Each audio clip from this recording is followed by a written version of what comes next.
Welcome to High Capacity, the podcast that helps you expand your nervous system's capacity so you can have the career and the family and the goals and actually enjoy them. I'm your host, Michelle Grosser. I'm a trial attorney turned nervous system strategist. If your life is full by every measure and your nervous system is feeling it, this is your show. Every Tuesday, I'm here to unpack the nervous system science behind why you feel wired, overwhelmed, and depleted, and give you real tools to actually do something about it. Let's dive in. What's up, you guys? It's Michelle here. Welcome back to High Capacity. So there's something that I have been sitting with lately, and I love that whenever I go through these invitations to grow and expand, it's so cool because I get to live it out and then I get to turn around and share my experience and take you guys along with me. So that's what we're going to do today. I have been consistent on this podcast. I'm actually really proud of that because I have never missed a week. I haven't missed an episode. We've kind of changed our publishing schedule over the years as things in my life have changed. However, we've never paused. We've never missed anything. Like, I've just done it consistently. I've shown up, I've recorded, and I've published. And it's become one of the most reliable things in my professional life, at least. However, my social media presence is a completely different story. And stay with me for a second because I promise this is relevant to you and your nervous system and your capacity. So for the longest time, I just kept telling myself that I didn't need to show up on social media, that I didn't need it. I could just grow my business from the podcast alone, right? Social media wasn't my thing. It was a time suck. It's actually really dysregulating for people. And I didn't want to be, inconsistent and telling people to reduce screen time and then showing up on social media. And, I just kept telling myself, like, that's not where my audience is. Everyone comes through the podcast. Showing up on social media isn't worth my time or energy. I could be a very convenient story, okay? A very well-constructed story I was telling myself. But here's what's actually true.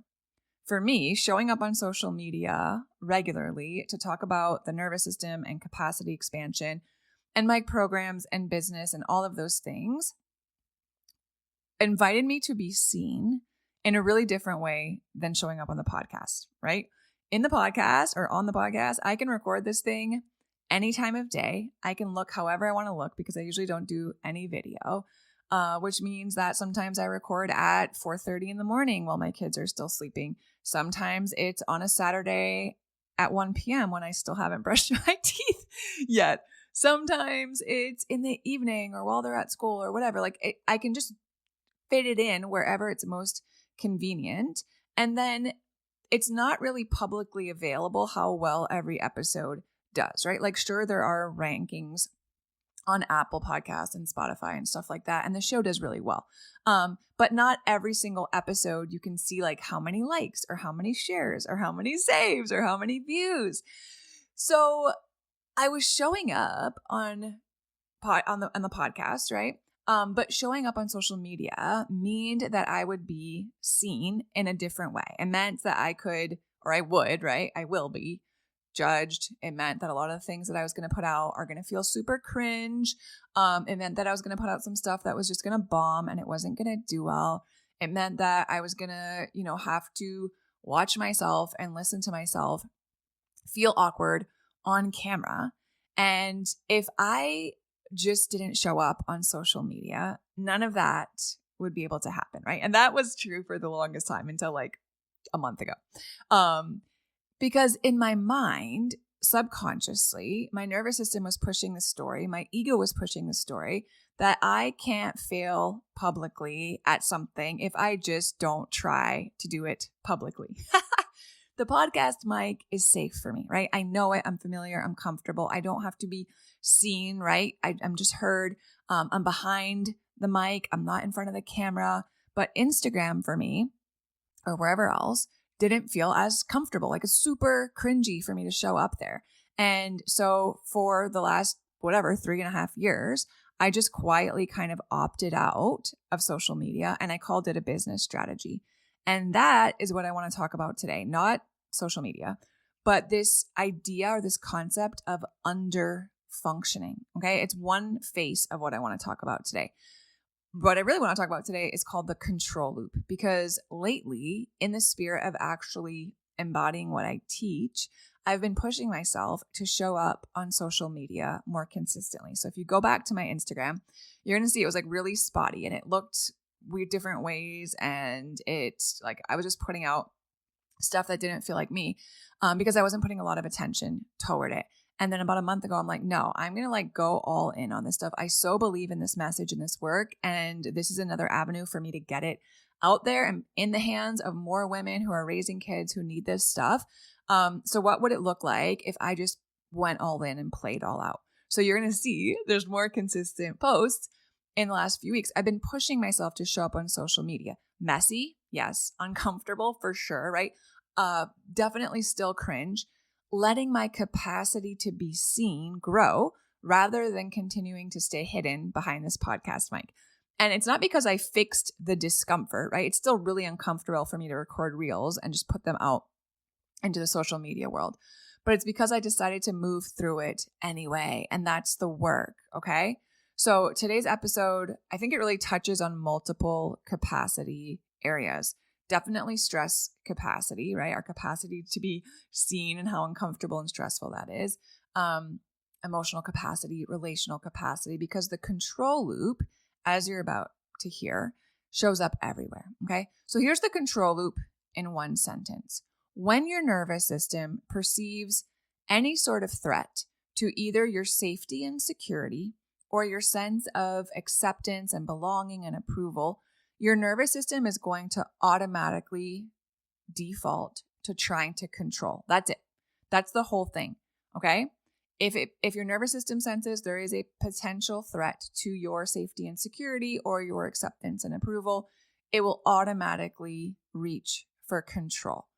And before you think that doesn't apply to you, notice I said perceives. Okay. Your nervous system doesn't have to see a real threat. Your life doesn't have to be in danger. Your physical health and safety don't have to be in danger. It doesn't have to be a rational threat. Any sort of perceived threat. Your nervous system doesn't require accuracy in order to activate. It requires pattern recognition. So if something looks like it might threaten your safety or your status or your relationships or your sense of being good at something or good enough, that nervous system is going to respond to that. And there's two categories of things that really trigger that loop, okay? The first one is security. Safety and security, always the number one priority of our nervous system, always, okay? So if things are uncertain, if things are unpredictable, if things are outside of your control, I don't know about you, but raising a family has a whole lot of uncertainty and unpredictability and things out of my control. If there's situations that we can't manage or outcomes that we can't guarantee or, pivots and variables that we didn't account for, that is a security threat to our nervous system. It happens all day long, you guys. Now, approval threats are the second kind of threat that trigger this loop. What am I talking about? I'm talking about being judged, right? By your social group, by your people in your workspace, your community, your family. I'm talking about feeling disappointed. I'm talking about being rejected or criticized. I'm talking about failure, however you perceive or define that, right? Being seen as not good enough. I'm talking about like the email that has some typos in it, or the email or the tone that lands wrong.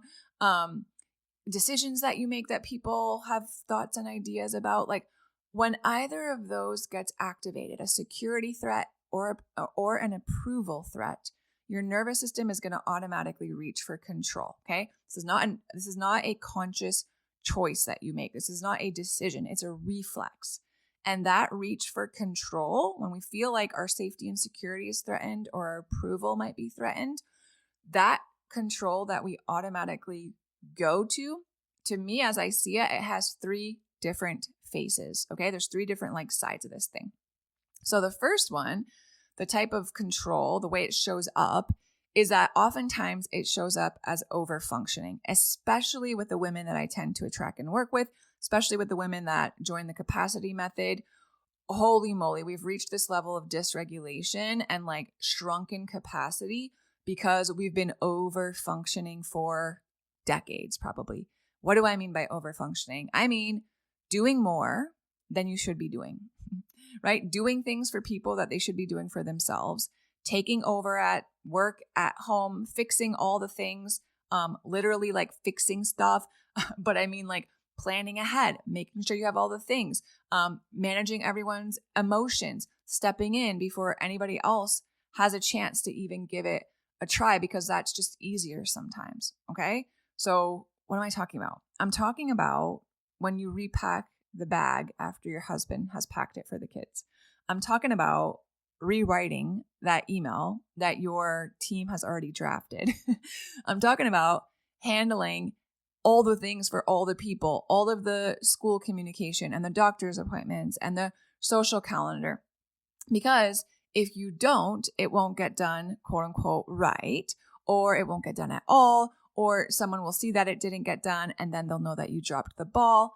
And overfunctioning starts to feel like something that we have to do. It presents itself as competence. We get rewarded for that. Ask me how I know. Because things do get done, right? And then they get done actually really well because we have high standards and we care about how things are done and we know how to do them.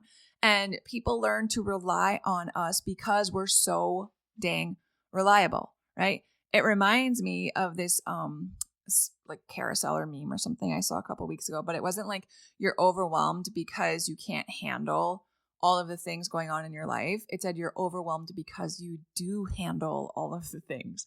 And that's exactly what I'm talking about here when I talk about overfunctioning.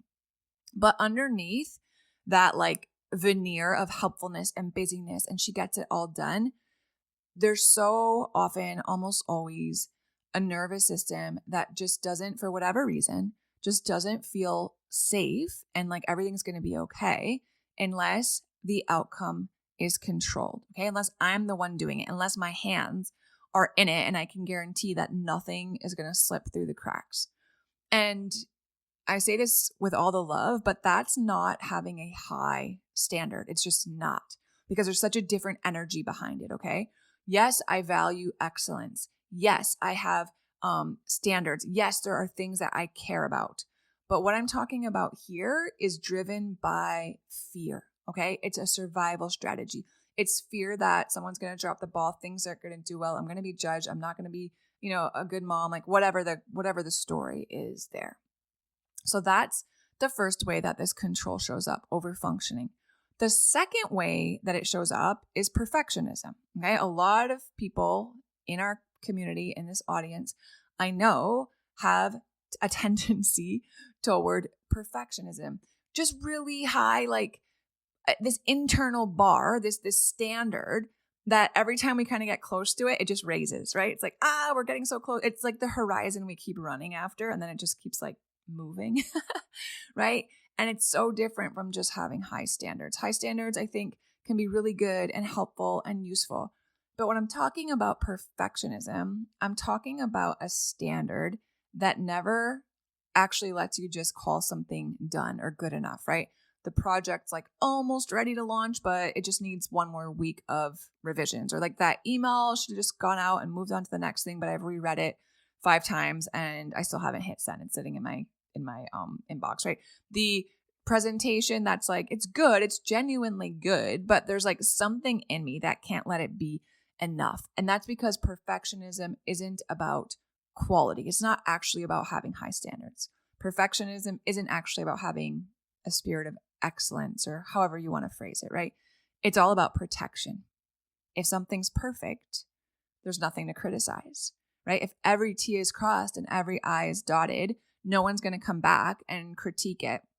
If it's flawless, ain't nobody going to find any flaws, right? If I just keep like refining it, the moment of judgment keeps getting pushed a little further into the future. And perfectionism is really just the control loop buying time, right? It's an avoidance mechanism. It's a flight strategy. So that's the second one. And then the third way this control loop shows up, and this is where I was at with my whole like little social media avoidance stuff, underfunctioning, okay? And I think this is way more common than we really talk about or give time and attention to. And it's the one I think that nobody sees coming. But man, we've been talking about this in my alumni community called The Expansion this month. And it's amazing what these women are realizing about where they're under functioning, because it looks nothing like the first two. Okay. What does it look like? Well, we underfunction when we don't start something, right? There's something we've wanted to start. I've wanted to start this workout routine. I've wanted to start this side hustle. I've wanted to start, taking piano lessons or pickleball lessons or like whatever, but I haven't started, right? It shows up playing small, staying small. It shows not taking risks, right? It shows up not wanting to be seen, i.e. like me on Instagram. It shows up in avoidance, and it shows up in procrastination. What's the thing you're procrastinating on that might actually be you under functioning? It's the health goal that keeps getting restarted, right? Every Monday, we're like, I'm going to do it this week. It's the thing that you know really matters to you that somehow never gets your best effort. And we're really hard on ourselves about this. We say that, I just need to be more disciplined, or I'm not good with consistency. I'm not good with following up. I don't know why. I'm just like so unmotivated. I'm so lazy. Like all of that garbage that we speak over ourselves that is not true. Because here's what's actually happening when we're under functioning. It's perfectionism running in reverse. This is interesting. Okay. Because stay with me. This is the thought process subconsciously. If I don't try, then I can't fail. Right? If I don't show up, then I can't be judged or criticized. If I don't put myself out there, then I can't be rejected, or my pitch can't be rejected, or my idea or my opinion. If I never really go for it, then I never really have to find out whether I have what it takes. Underfunctioning is the control loop protecting you from the most threatening possible outcome, right? Genuine effort, genuine exposure, and then genuine risk of falling short.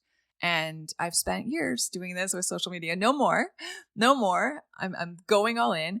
But I called it a strategy, and I was lying to myself for the longest time because it was actually avoidance with this like business rationale attached to it. Okay. So here is a reframe that I think can help. Overfunctioning and underfunctioning, they can feel like completely different personality types, right? Either I'm like a doer and I do all the things for everybody, or I'm just like a couch potato with no motivation and no discipline. It feels like two different, like completely different ends of the spectrum, overfunctioning and underfunctioning. The overachiever and then like the chronic avoider. They seem like opposites, but they are not. Hear me, they're not. They're actually the same exact nervous system strategy, just with different behavioral expressions. So both are reaching for control. They're both reaching for control in response to something that's uncomfortable or is a perceived threat to our safety and security or our acceptance and approval. One grabs the wheel, right, and takes control, but the other one just refuses to get in the car. But guys, it's the same loop. It's the same strategy. It's just a different expression. One more thing before I let you go today. And I think this deserves its whole own episode, and I'll probably come back and do that for you. But I also want to kind of drop this and plant this seed now, because this is another thing we're talking about in our alumni community. The exact same behavior can come from two completely different energies. It can come from a place of these are our values, right? This is how we do things. These are the standards. These are the ways in which we live. These are the things we care about. Or that same exact behavior can come from a place of fear. Right? So take something, for example, like take feeding your kids, right? That could come from a place of like genuinely valuing their health. We all want to nourish our children. We all care about how they feel in their bodies. We all want to teach our kids to make intentional choices about what they put in their body from a place of like love and agency and empowerment, right? Or that same exact thing, feeding our kids healthy food, could also come from a place of fear, right? We could be obsessing about what our kids eat because if we're being honest with ourselves, we're really scared that we're going to be judged as a bad mom, or we're scared of what the teacher is going to say when they see our kid open their lunchbox, or we fear what the pediatrician might say, or we fear what, other moms might notice. And from the outside, the behavior looks similar, right? The lunches look the same. The grocery cart looks the same. But from the inside, from the perspective of your nervous system, y'all, they feel completely different, and they have completely different costs. Because when we are engaging in values-driven behavior, that usually tends to have an end point, right? You do the thing, it's enough. Okay, let's move on. But when we're doing all this stuff from fear, from a place of like, this isn't going to be good enough, or I don't want to be judged, or like just fear-driven behavior, that tends to not have the end point, because fear doesn't just like resolve when stuff gets done. It just finds the next thing to like latch onto and worry about and perfect and like protect ourselves against. Okay. So we're going to go deeper on this. But for now, I want you to just start noticing, like, which engine are you kind of running from? Your capacity pattern also has a lot to do with which aspect of the control loop shows up most frequently for you. Like if you're an architect, you probably tend to run toward perfectionistic tendencies, and that bar just keeps getting higher and higher, right? If you're a warrior, you probably tend towards overfunctioning, control, right? I'm going to be super competent. I'm just going to take the wheel. I'm going to lead everything. If you're a caretaker, you probably also overfunction, especially in relationships, but it's from a different place. It's more of like, I'm going to keep everyone happy and manage everyone's experience so that all the relationships stay intact, right? And we feel connected. If you run the anchor pattern, maybe you tend toward underfunctioning. Same thing probably with the navigators, right? Hiding, leaving, avoiding, staying safe by staying small. So if you haven't taken the capacity pattern quiz yet, it's free. It takes like 2 or 3 minutes. Go ahead, take it. There's a link in the show notes, but it'll bring up your capacity pattern, which is basically your go-to automatic response when you're feeling stressed and overwhelmed, right? When you're at capacity. And then it'll help explain a lot of the like reasons why you do the things that you do, but it's such a big part of all of the work that we do here at High Capacity. So knowing your pattern is super helpful as we go through this just material in general, okay? So if you haven't taken that quiz, I encourage you to go take it. And then come back on Friday, because on Friday, we're going to be going into a dynamic called the seesaw, which has its roots in perfectionism and underfunctioning and overfunctioning and this control loop. And I think at least as far as what I've seen this month inside of the expansion, it's been the piece that has made the women like really think. And I think like we just started to be honest about ourselves, like where are we actually in our own way and how can we get out of our way? So come back on Friday for that high cap move of the week. It's going to be really good. All right, y'all. I love you so much. I'll talk to you soon. If you love Mommy's Polygraphs, leave a review. Thanks so much for tuning in today. If you haven't taken the What's Your Capacity Pattern quiz yet, that is your next step. It'll tell you which of the 5 capacity patterns is driving your dysregulation, your exhaustion, your reactions, your stress, all of it. So you know exactly where to focus your energy first. It's free. It'll take you 2 minutes. The link for the quiz is in the show notes. And then come back on Friday for one practical tool, the high cap move to take into your week, because putting the stuff into practice is what is actually going to change things. All right, I'll see you on Friday.